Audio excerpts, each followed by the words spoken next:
We're going to stick with the fashion element of things and kicking off our Best in Breed series. And here with our top picks in retail are Christopher Svezia, Senior Footwear and Apparel Analyst with Susquehanna Financial Group, and Stacey Widlitz, President of SW Retail Advisors, as well as a CNBC contributor. Welcome to both of you. I'm going to start, Christopher, with you, if I could. You like Foot Locker. Yes. You have a buy rating on the stock, but that company has had challenges in the not-so-recent past. I guess, in your opinion, they've adequately addressed those. Yes, they have. I mean, I think a couple things. Obviously, there's new management has been put in place about 2 years ago or so.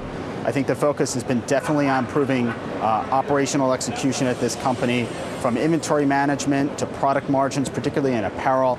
And you obviously have a very favorable product cycle, particularly in footwear and technical apparel, that I think continues to benefit Foot Locker in terms of comp performance and their ability to leverage. Plus, historically, this company has closed several stores, around 14% of their store base over the past, call it 6 years or so. So you're looking at some of the best stores and the ability to leverage, certainly in this environment. So I think a lot of the issues they've had in the past are, for the most part, in this environment, certainly behind them. And certainly a beneficial environment like this in terms of footwear and technical apparel continues to benefit them. We think there's certainly a lot more momentum, certainly to go in terms of the margin performance. Stacey, it may surprise you. It may indeed shock you. I do not wear a lot of Lululemon. But it is, I know enough to know that this is the hottest brand in workout wear today. The stock, though, is already up 150, 160% over the past 12 months. Can it go higher, number one? Is it a takeover target, number two? Well, I think the answer is yes, it can go higher here. Obviously, the multiple is outrageously expensive if you look at the numbers right now. But the key is numbers have been coming up. For the past 6 quarters in a row, they've beat expectations by 20%. Their average same-store sale for the last 6 months is over 25% here. So numbers will continue to go up.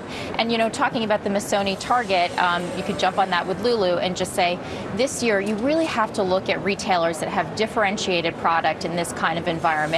And Lulu is certainly one of them, whether that's driven through technology or expanding into new categories like cycling and going deeper into the men's category. Well, let me just probe a little bit more on that, the second half of my question.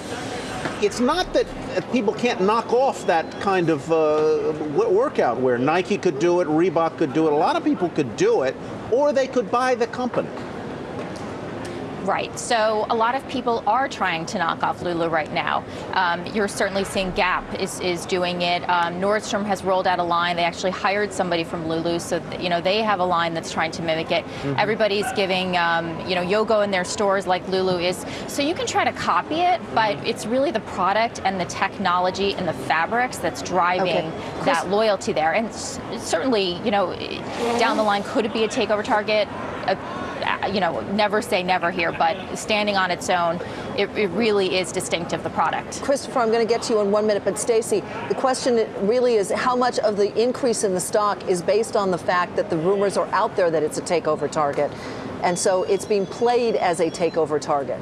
Do you agree with that or not? Well, no, if you take a look at the stock here, again, at their performance, and again, you have to look at the store rollout plan. So what retailer are you seeing right now that has, 35 stores new per year on a 150 base, and that's doing $1,800 per square foot here? That's, just around what Coach is doing and just below Tiffany, really. Okay. So I think as a standalone, it's really is worth looking at still, even though the multiple is very high. Does Foot Locker have a good product here for the fall, and does the NBA lockout affect their business, Chris?